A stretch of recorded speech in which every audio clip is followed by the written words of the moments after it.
నీ యొక్క ప్రత్యక్షత మీరు మా అందరికీ కనపరచమని, మాకు తెలియజేయమని, నీ మాట ద్వారా మాతో మాట్లాడి మమ్మల్ని దర్శించమని, మా హృదయం కట్టుకొని నాయన నీ వాక్కు ప్రకారం జీవించడానికి సహాయం దయచేయండి ప్రభా. మీరు తోడుగుంటూ ముందుని నడిపించండి, నీ ఆత్మతో నింపమని అడుగుచు చిన్న ప్రార్థన సన్నిధానం చేర్చుకోమని ఏసీ అతి శ్రేష్టం నామమున అడుగుచున్నాను తండ్రి. అయితే దేవుడు ఈరోజు మాట్లాడే మాట ఏంటంటే, ఆయన ఆశగల ప్రాణంను తృప్తిపరిచే దేవుడు. ఆశ అంటే మనకుండే కోరిక, అది ఎలాంటిదైనా అంటే ఏ కోరికైనా నెరవేరుస్తాడా అంటే అది యుక్తంగా ఉండాలి, కరెక్ట్గా ఉండాలి. దేవా నాకు 100 కోట్ల ఆస్తి ఇవ్వాలంటే ఏం చేసుకుంటావు? 100 కోట్ల ఆస్తితో నువ్వు సుఖిస్తావు, ఇంకా దేవుడు నువ్వు మర్చిపోతావు. ఆశ అలాంటి ఆశలు దేవుడు తీర్చడు. నీకు కావలసినవి ఆయన్ని మహిమపరిచే రీతిగా కానీ నీ యొక్క ఆశ ఎలా ఉండాలంటే ఆయనకి ఇష్టంగా ఉండాలి. ఆయనకి ఇష్టంగా ఉంటే ఆయన ఖచ్చితంగా నీ ఆశను నెరవేరుస్తాడు. అదేవిధంగా ఒకరి జీవితం మనం ఈరోజు చూద్దాం. ఆమె ఆశ ఎటువంటిదంటే తనకున్న సర్వస్వం విడిచిపెట్టేసి దేవుని దగ్గరికి వచ్చేసింది. అయితే ఫస్ట్ గా మనం చూద్దాము ఏంటంటే రూతు గ్రంథం తెరిచించండి, చెప్తాను. అయితే ఏం జరిగిందంటే బెత్లెహేంలో కరువు వచ్చింది. కరువు వచ్చినప్పుడు ఎలిమెలెకు అనే ఒక వ్యక్తి ఉంటాడు. ఆమె భార్య పేరు నయోమి. నయోమికి 2 కుమారులు, ఒక ఆయన పేరు మహల్లోను, ఇంకా ఆయన పేరు కెలియోను. అయితే వీళ్ళకి బెత్లెహేంలో ఉన్నప్పుడు కరువు వచ్చినప్పుడు వీళ్ళు మోయాబ్ దేశానికి వస్తారు. మోయాబ్ దేశానికి వచ్చిన తర్వాత కొంతకాలానికి ఈ ఎలిమెలెకు చనిపోతాడు. చనిపోయిన తర్వాత ఇంకా నయోమి ఏమనుకునిద్దంటే, సరే నాకు భర్త చనిపోయాడులే, వయసు ఎక్కువైపోయి ఉండిద్ది, అందుకే చనిపోయాడు అని తన కుమారులకి పెళ్లి చేసిద్ది. మహలోనికేమో రూతునిస్తాడు, కిలియోనికేమో ఓర్ఫాన్ ఇచ్చి పెళ్లి చేసిద్ది. పెళ్లి చేసిన తర్వాత అనుకునిద్ది, అమ్మ సర్లే నా భర్త ఎలాగో పోయాడు, నా కుమారులు ఎలాగో పెళ్లి అయిపోయింది, నాకు వాళ్ళకి పిల్లలు పుడతారు, నేను వాళ్ళతో సంతోషంగా హాయిగా నా జీవితాన్ని నేను జీవించేస్తాను, నేను మనవాళ్ళతో మనవరాలతో సంతోషంగా ఉందాము అని అనుకునింది. అలా అనుకుని ఒక 10 సంవత్సరాల దాకా వాళ్ళు అక్కడే అలాగే ఉంటారు. కొంతకాలానికి వీళ్ళిద్దరు నయోమి యొక్క కుమారులు ఇద్దరు చనిపోతారు. చనిపోయినప్పుడు ఈమె దిగాలుగా అయిపోయింది. మొత్తం ఆశలన్నీ అడియాశలు అయిపోతాయి. ఏంటి నా పరిస్థితి, నా భర్త చనిపోయాడు, కుమారులా చనిపోయారు, సరే కుమారులు పెళ్ళయింది, వారి పిల్లలతో నేను ఆనందంగా జీవిద్దామని అనుకుంటే ఆ కుమారులకి పిల్లలు కూడా పుట్టలేదు, అలాగే చనిపోయారు, ఇప్పుడు ఏంటి నా పరిస్థితి ఏంటి అని అలాగే దిగులుగా ఉంది. దిగులుగా ఉన్న తర్వాత ఆమె ఒక వార్త వింది. ఏంటంటే బెత్లెహేంలో మరలా కరువు పోయి దేవుడు ఆహారాన్ని సమృద్ధిగా ఇవ్వడం ప్రారంభించాడని వార్త వింది. వార్త విన్న తర్వాత ఆమె ఏం చేసిందంటే తన యొక్క 2 కోడల్ని తీసుకొని, తన కోడళ్ళు రూతు, ఇంకో ఆమె పేరు ఓర్ఫా, ఇద్దరిని తీసుకొని ఇంకా బెత్లెహేంకి వెళ్దామని ప్రయాణం అయింది. వెళ్తున్నారు, ప్రయాణం స్టార్ట్ అయ్యాక ఆమెకి మనసులో ఆలోచనలు, నేను ఇప్పుడు బెత్లెహేంకి వెళ్తే మరి నాకంటూ ఇల్లు లేదు, సరే నేను ఒక్కదాన్ని అయితే ఎవరో ఒకరి ఇంట్లో ఉంటాను, నేను అన్నం వండుకోకపోతే ఎవరో ఒకరిని అడిగితే నాకు అన్నం పెడతారు చుట్టాలు, అదే నా కోడళ్ళు కూడా నేను తీసుకెళ్తే మరి వాళ్ళకు కూడా అన్నం పెట్టాలిగా, వాళ్ళు కూడా నివాసం ఉండాలిగా, మరి వాళ్ళు కూడా పనికి నేను వెళ్ళమంటే వాళ్ళకి ఇష్టం ఉంటే వెళ్తారు, ఇష్టం లేకపోతే వెళ్ళరు కదా. ఇప్పుడు కోడలు అత్త వచ్చి కోడల దగ్గరకు వచ్చి ఈ పని చేయి ఆ పని చేయి అని చెప్తే కోడలికి ఇష్టం ఉంటే చేసిద్ది. పదే పని చేయమంటున్నావు, నేను నీ కొడుకు ఉంటే నేను చేస్తాను, నీ కొడుకు కూడా చచ్చిపోయాడు, ఇంకా నీకెందుకు నేను చేయాలి అని, నీకు నాకు సంబంధం ఏంటి అని ఆమె నా కోడలు అలా అంటారు అనే మనసులో చాలా ఆలోచనలు వచ్చేసినాయి నయోమికి. ఇంకా ఆయన వచ్చేసేపాటికి ఆమె ఏమందంటే, కుమార్తెలారా మీరు మీ అమ్మోళ్ళింటికి వెళ్ళిపోండి, మీ అమ్మోళ్ళింటికి వెళ్ళిపోయి మీ దేవుణ్ణి వెళ్ళి ఆరాధించుకోండి, తర్వాత మీరు మీ యొక్క దేవుని ఆరాధించుకొని మీకు ఇష్టమైన వ్యక్తుల్ని పెళ్లి చేసుకోండి అని చెప్పింది. చెప్పినప్పుడు వాళ్ళు ఏమంటారంటే, లేదత్తా నేను కూడా మీతో పాటే వస్తాము, మీరు ఎక్కడుంటే మేము కూడా అలాగే ఉంటాము అని అంటారు. అయితే ఆమె అత్త, లేదమ్మా వెళ్ళిపోండి, నాకు ఇప్పుడు కుమారులు లేరు, పురుషునితో నేను ఉండను, ఒకవేళ పురుషునితో ఉండినా నేను కుమారులను కనినా వాళ్ళు పెరిగి పెద్ద అయ్యేపాటికి మీకు వయసు అయిపోయింది, మీరు వాళ్ళు ఎలా పెళ్లి చేసుకుంటారు, లేదు వెళ్ళిపోండి, ఈ దేవుడు మీకు నా యెహోవా దేవుడు మీరు దయ చూపించారు కదా మీరు నా మీద, అలాగే నా దేవుడు మీ మీద దయ చూపిస్తాడు, మీరు వెళ్ళిపోండి తిరిగి అని వారు ఏడ్చుకుంటారు. ఏడ్చుకున్న తర్వాత ఓర్ఫా ఏం చేసిద్దంటే వాళ్ళ అత్తయ్యని ముద్దు పెట్టుకుని సరే అత్త వెళ్తున్నాను జాగ్రత్త అని చెప్పేసి వెళ్ళిపోయింది. ఈ రూత్ ఏం చేసిద్దంటే వాళ్ళ అత్తని హత్తుకొని వదలట్లా. అత్త అంటుంది నయోమి, అమ్మా వెళ్ళిపో, నీ తోడుకోళ్ళు వెళ్ళిపోయిందిగా, నువ్వు ఎందుకు వెళ్ళిపోవట్లా, అలాగే ఉన్నావు ఎందుకు, నన్ను వదిలిపెట్టు వెళ్ళిపో అన్నప్పుడు లేదత్తా నేను వెళ్ళను, నేను నీతోనే ఉంటా నన్ను వెళ్ళిపో అని నువ్వు అనొద్దు అని అంది. అలాని ఆమె ఇక్కడ మనం ఏం గమనించాలంటే నయోమికి 2 కోడళ్ళు, వారందరూ ఒక ఇంట్లోనే ఉన్నారు, ఒకే అన్నం తిన్నారు, ఒకే కంచంలో తిన్నారు. కానీ నయోమిని ఓర్ఫా నయోమిని విడిచిపెట్టి వెళ్ళిపోయింది. కానీ రూత్ ఎందుకు విడిచిపెట్టి వెళ్ళలేదు? మనం గమనిస్తే అంతకుముందు వాళ్ళ కుమారులు చనిపోకముందు వాళ్ళ కుమారులు అందరూ మంచిగా ఉన్నప్పుడు కనీసం నయోమి చెప్పేదిగా ఆ కోడళ్ళు అడిగే ఉంటారు, మీ దేవురు, మీ దేశం ఏంటి, ఎవరు ఆరాధిస్తారు ఏంటి అని అడిగినప్పుడు వాళ్ళత్త నయోమి చెప్పేది, మా దేవుడు పేరు యెహోవా దేవుడు, ఆయన మాకు ఇన్ని గొప్ప కార్యాలు చేశాడు, ఇన్ని ఆశ్చర్య కార్యాలు చేశాడు, మా పితరులు అలాంటి వారని అంత గొప్ప కార్యాలు చేశారని చెప్పే ఉండిద్ది. ఈయన ఓర్ఫా ఏం చేసిందంటే ఆ మాటలు వింది, నయోమి రూతు కూడా ఆ మాటలు వింది, కానీ ఓర్ఫా మాటలు హృదయంలో చేర్చుకోవాలా.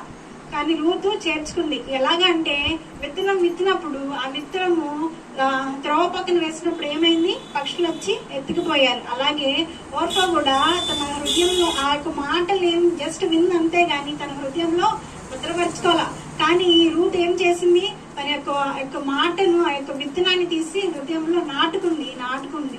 ఏ విధంగా అయితే మంచి విత్తనము ఆ యొక్క విత్తనం మంచి నేలలో పడినప్పుడు అదేమైంది, ఫలించి అభివృద్ధి చెంది 30 60 100 ఫలించింది. అదే విధంగా ఈ యొక్క రూతు అత్త చెప్పిన మాటలన్నీ తన హృదయంలో భద్రపరుచుకొని, ఇంకా నేను విడిచిపెట్టను, నువ్వు ఎక్కడికి వెళ్తా నేను అక్కడికి వెళ్తానని అనిద్ది. ఆమె ఏ మాటలు తన హృదయంలో భద్రపరుచుకుందో ఒకసారి మనం చూద్దాం. రూతు 1వ అధ్యాయము 16వ వచనంలో ఆమె 3 మాటలు భద్రపరుచుకుంది. ఫస్ట్ది ఏంటంటే, నీ జనమే నా జనము, నీ దేవుడే నా దేవుడు, నువ్వెక్కడ చచ్చిపోతావు, నువ్వెక్కడ మృతి నందుతావు, నేను కూడా అక్కడే మృతి నందుతా అని అనంది.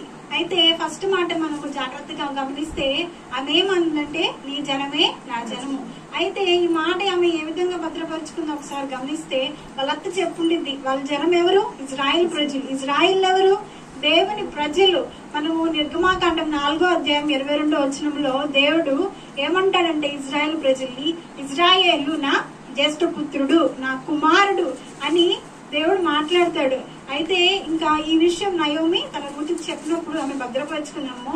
ఇజ్రాయేల్ అయిన జనాన్ని, ఒక ప్రజల్ని దేవుడు తన కుమారునిగా స్వీకరిస్తాడా అని తను భావించి, నేను కూడా వెళ్తే నన్ను కూడా తన కుమార్తెగా స్వీకరిస్తాడు అని మా యొక్క మాట తన హృదయంలో చేర్చుకుంది. ఏంటి, నీ జనమే నా జనము. ఆయన జనమే అంటే ఎవరు, ఆయన కుమారులు. మనం అదే విధంగా కొత్త నిబంధనలు మనం జ్ఞాపకం చేసుకుంటే రోమా 8:14-15 వచనంలో ఏమనుంటుంది, ఎవరైతే దేవుని ఆత్మ చేత నడిపింపబడతారో వారందరూ దేవుని కుమారులు అనబడుదురు, వారికి దత్తపుత్ర ఆత్మను అనుగ్రహించబడింది. దాస్యపు ఆత్మ తీసివేసి దత్తపుత్ర ఆత్మ అనుగ్రహించబడి వారు అబ్బా తండ్రి అని మొర్ర పెడతారు. వారికి ఎవరైతే దేవుని ఆత్మ చేత నడిపింపబడతారో వారందరూ దేవుని కుమారులు.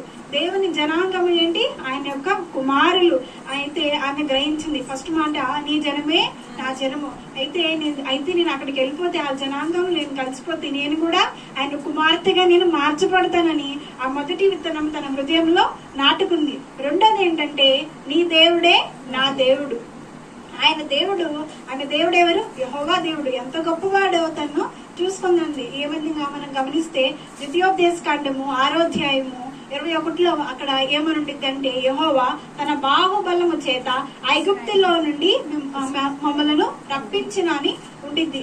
ఆమె తెలుసుకునింది, అమ్మో దేవుడు ఎంత బలము గలవాడు, ఆయన ఎంత గొప్ప కార్యాలు చేశాడు, ఆ యొక్క ఇజ్రాయెల్ ప్రజల్ని ఐగుప్తులో నుండి ఇక్కడ తన వాగ్దానం దేశంలోనికి నడిపించాడు, ఏమేమి గొప్ప కార్యాలు చేశాడు అని మనం చూస్తే, ఆయన నీళ్లను ఎర్రగా రక్తంగా మారుస్తాడు, 2 కప్పలు, 3 పేర్లు, దద్దుర్లు, మిడతలు, ఇంకా వడగండ్లు, అనేకమైన చీకటి తొలిచిలు పిల్లలందరూ చనిపోతారు. ఇలా ఆయన గొప్ప కార్యాలు చేస్తాడు. అలాగే ఎర్ర సముద్రం వచ్చింది, ముందు ఎర్ర సముద్రం వెనకాల ఫరో సైన్యం వచ్చినా సరే దేవుడు తన గొప్ప కార్యం, తన గొప్ప బాహుబలం చూపి ఆ ఎర్ర సముద్రాన్ని పాయలు చేసి ఆరిన నేల మీద తన యొక్క ఇజ్రాయెల్ ప్రజలు తన కుమారుల్ని నడిపించాడు. అదే విధంగా మనం చూసుకుంటే ఇజ్రాయిల్ ఐగుప్తులో ఉన్నప్పుడు వారు బానిసలుగానే ఉన్నారు. వారికి యుద్ధం చేయటం రాదు, ఏమి రాదు. కానీ ఎప్పుడైతే వారు ఎర్ర సముద్రం దాటిన కొంతకాలానికి వారి మీదకి పిలిస్తే అమాలేకులు వస్తారు. అమాలేకులు వచ్చినప్పుడు దేవుడు వారికి యుద్ధం చేయటం రాకపోయినా సరే వారికి యుద్ధం చేయటం నేర్పిస్తాడు, వారికి యుద్ధంలో విజయాన్ని ఇస్తాడు. ఇదంతా గమనించింది దేవుడు ఎంత గొప్పవాడో తెలుసుకుంది.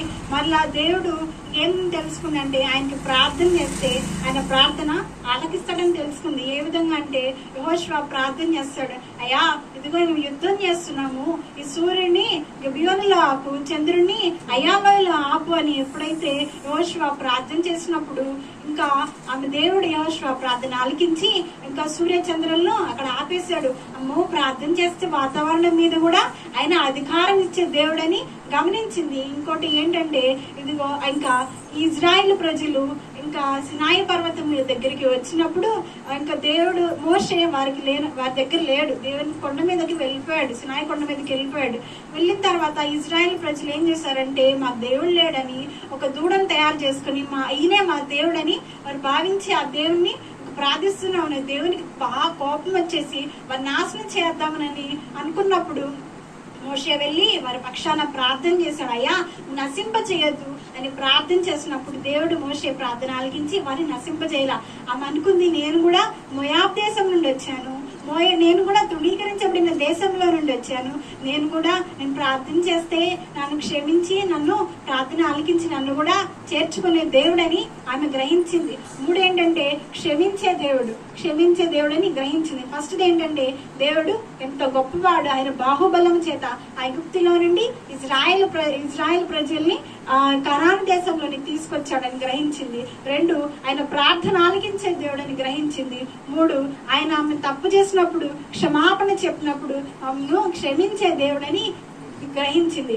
అదే విధంగా మనం కొత్త నిబంధనలోకి వస్తే, కొత్త నిబంధనలోకి యేసయ్య సువార్త ప్రకటిస్తున్నప్పుడు ఇంకా కనాను స్త్రీ ఒకటి వచ్చింది, ఒక స్త్రీ వచ్చింది, ఆమె కుమార్తెకి దయ్యాలు పట్టుంటే అయ్యా దేశం దగ్గరకు వచ్చి యేసయ్యా మీదిగా నా కుమార్తె దయ్యాలు పట్టుంది, నువ్వు బాగుపరచు, స్వస్థపరచు అని అన్నప్పుడు ఇంకేం మాట్లాడాలి. అయినా సరే ఆయన వెంబడి వెళ్తుంది, అయ్యా స్వస్థపరచు నా కుమార్తెని అని అన్నప్పుడు ఆయన ఏమంటాడంటే నేను ఇజ్రాయెల్ ప్రజల కోసమే వచ్చాను, ఇంకెవ్వరి కోసం నేను రాలేదు. ఇదిగో పిల్లలు తినే రొట్టె ముక్కని తీసుకొచ్చి కుక్కలు ఎలా ఏమంటావు అని దేవుడు అన్నాడు. ఆమె కోపంతో ఏంటి కుక్కలు అంటున్నావు, ఏమంటున్నావు, నీ ముఖానికి నేను కుక్కల్లా కనిపిస్తున్నానా, నా రూపం అలా ఉందా అని ఆమె అనలేదు. ఆమె ఇంకా తగ్గించుకొని అయ్యా బల్ల కింద ఉండే కుక్క పిల్లలు యజమానులు తినే ఒక రొట్టె ముక్క కోసం ఆశపడితే అలాగే మేము కూడా ఇదిగో నువ్వు వచ్చావు కదా ఇజ్రాయెల్ ప్రజల కోసమే వచ్చావు, కానీ మాకు కూడా మేలు చెయ్యి, మేము కూడా ఆ యొక్క కింద తినేసి పడిపోయిన రొట్టె ముక్క కోసం మేము ఆశపడుతున్నాము అని అన్నప్పుడు దేవుడు ఆమె విశ్వాసాన్ని చూసి ఆ క్షణమే ఆమె కుమార్తెకి దయ్యాలు విడిచిపెట్టేశాడు. ఆమె కనాను స్త్రీ, కానీ ఆమె ఎవరు? ఇజ్రాయెల్ ప్రజలది కాదు, బెత్లెహేముది కాదు, ఆమె వేరే దేశంది. అయినా సరే దేవుని దగ్గరికి వచ్చి అయ్యా నన్ను బాగుచి నా కుమార్తెను స్వస్థపరిచినప్పుడు దేవుడు కనికరించి తన కుమార్తెను స్వస్థపరిచాడు. అదే విధంగా మనం చూసుకుంటే ఆయన ఏంటి, మన యొక్క పాపం నిమిత్తం మనం చనిపోయి ఉండగా తన యొక్క నీతి విషయమై మనం బ్రతుకున్నట్లు ఆయన మన పాపములన్నీ తన రాను మీద వేసుకుని ఆయన శిలువలో మరణించాడు. ఇంత గొప్ప దేవుడు అంటే మనకి ఎక్కడ దొరకడు. మనము పాపం విషయమై చచ్చిపోతే ఇదిగో నేను పాపినయ్యా, ఇదిగో నేను యొక్క ద్వేషనయ్యా, ఇదిగో నేను ఎందుకు పనికిరాని దాన్ని అని నువ్వు ఎప్పుడైతే అనుకుంటావో ఆయన తన యొక్క నీతిని నీకు అనుగ్రహిస్తాడు. అప్పుడు మనము నీతిమంతులుగా తీర్చబడి దేవునికి మనకి సంబంధాన్ని ఏర్పాటు చేస్తాడు. అంత గొప్ప దేవుడు. 2వ విషయం ఆమె ఏమని గ్రహించింది, నీ దేవుడే నా దేవుడు, నీ దేవుడు ఎంత గొప్పవాడో నేను తెలుసుకున్నాను, నీ దేవుడు ప్రార్థన చేస్తే ఆలకించే దేవుడు నేను తెలుసుకున్నాను, నీ దేవుడు నేను క్షమించమని అడిగితే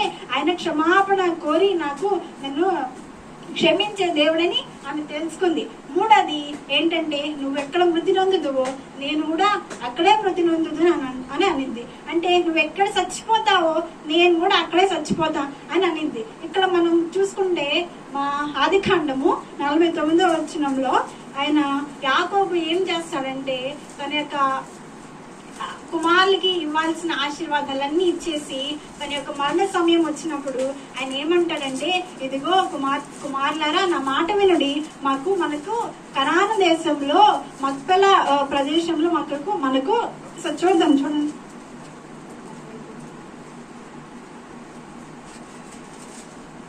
49:30 ఏమనుండి కింద, కనాను దేశమందలి మామ్రే ఎదుటనున్న మక్పెల పొలంలో ఉంది సమాధి. అయితే ఆ సమాధిలో ఎవరెవరున్నారు? అక్కడ అబ్రహాం సమాధి అక్కడే ఉంది, శారా సమాధి అక్కడే ఉంది, తర్వాత ఇస్సాకు సమాధి అక్కడే ఉంది, రిబ్కా సమాధి అక్కడే ఉంది. నేను కూడా శారాని అక్కడే బాధ పెట్టాను కాబట్టి నన్ను కూడా అక్కడే బాధ పెట్టండి, మా మరణం కూడా మమ్మల్ని విడతీయకూడదు అని యాకోబు తన కుమారులకి చెప్పి ఇలా చెయ్యండి అన్నాడు.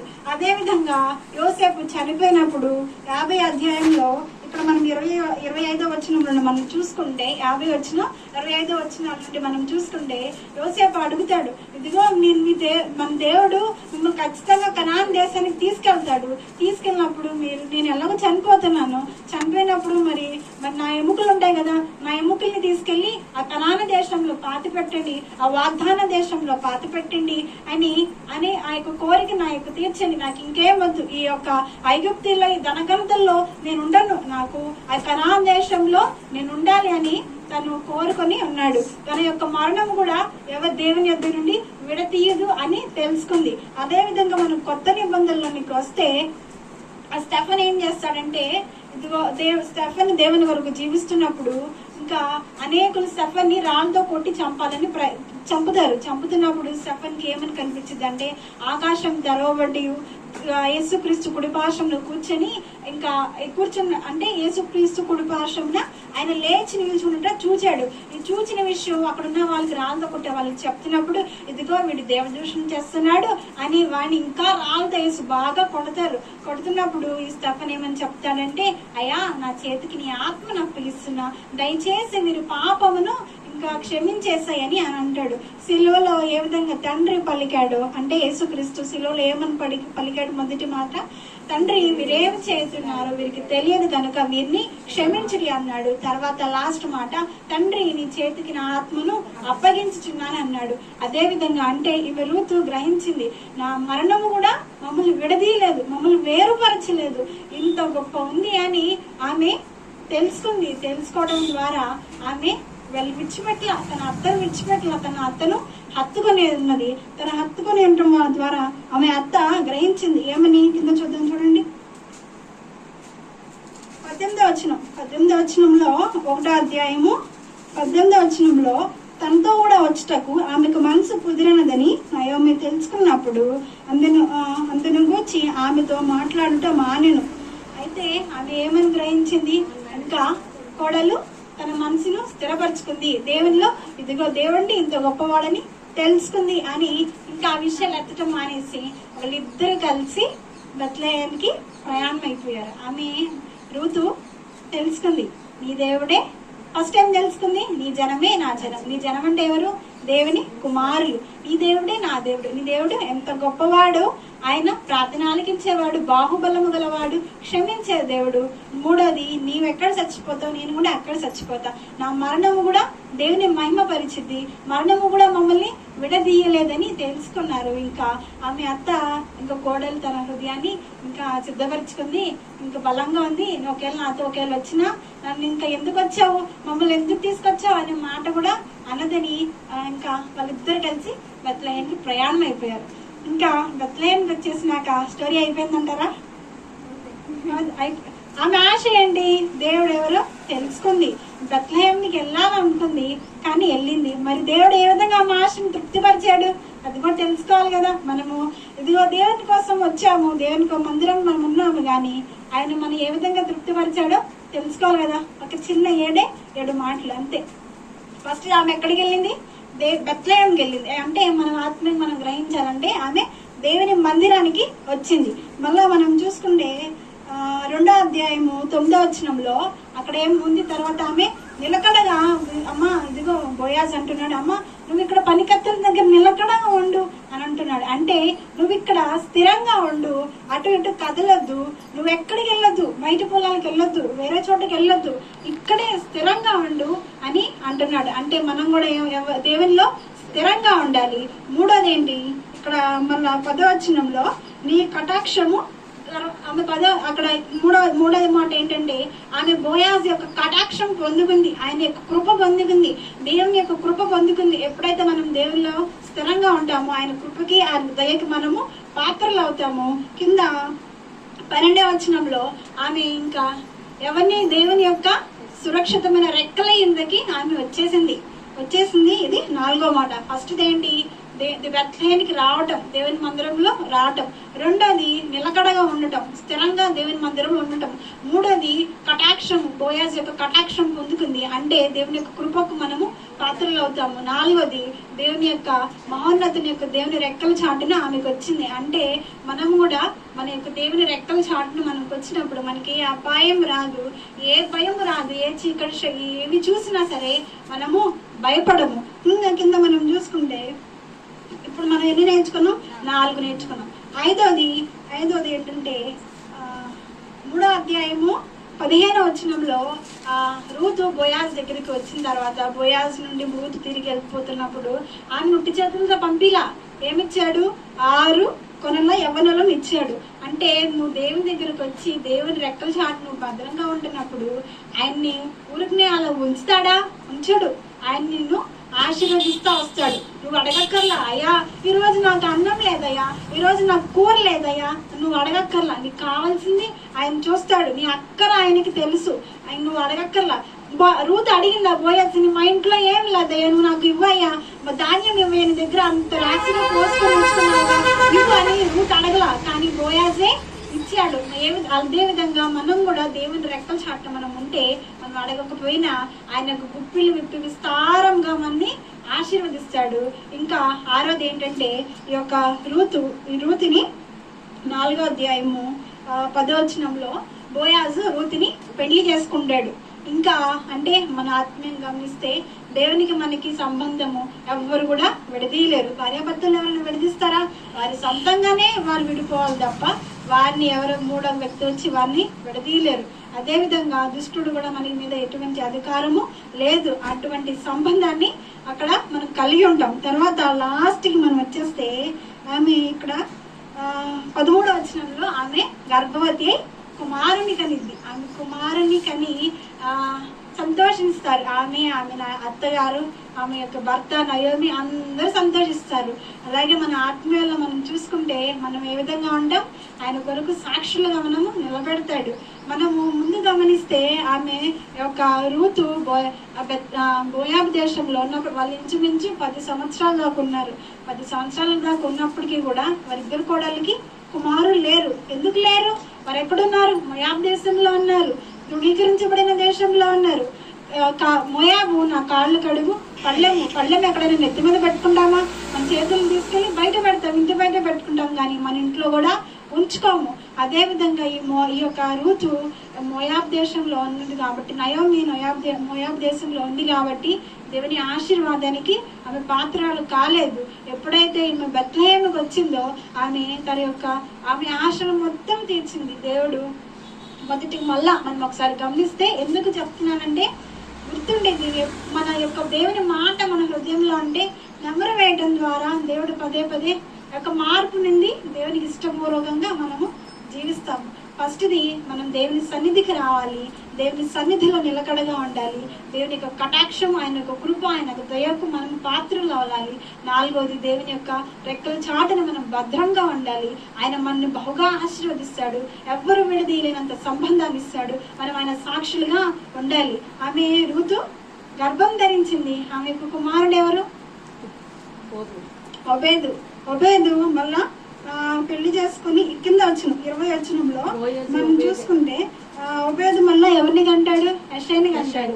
యెషై ఎవరిని కంటాడు? దావీదుని కంటాడు. దావీదు వంశావళిలో నుండి ఎవరు వచ్చారు? యేసు ప్రభు వచ్చారు. ఒక మోయాబు స్త్రీ ఇక తన యొక్క ఆశ, నేను బెత్లెహేంకి రావాలని ఆశ, అంతే తప్ప దేవుని వంశావళిలో చేర్చబడాలని ఆశ ఆమెకి లేదు. దేవుని యొక్క మందిరంలోనికి నేను రావాలని ఆమెకున్న ఆశ ఆమెను తృప్తిపరిచాడు, ఆమెను బహుగా ఆశీర్వదించాడు. అలాగే మన దేవుడు కూడా నీకు ఆశ ఉంటే ఖచ్చితంగా ఆయన తృప్తిపరిచే దేవుడు. ఆ ఆశ యుక్తమైనదిగా ఉండాలి. ఆశ దేవునికి ఇష్టపూర్వకంగా ఆయన మహిమపరిచేదిగా ఉంటే ఆయన ఖచ్చితంగా నెరవేరుస్తాడు. అది ఆలస్యమైనప్పటికీ అది 30 దంతులుగా 60 దంతులుగా 100 దంతులుగా ఫలించింది. మనం అందరం లేచి ప్రార్థన చేసుకుందాం.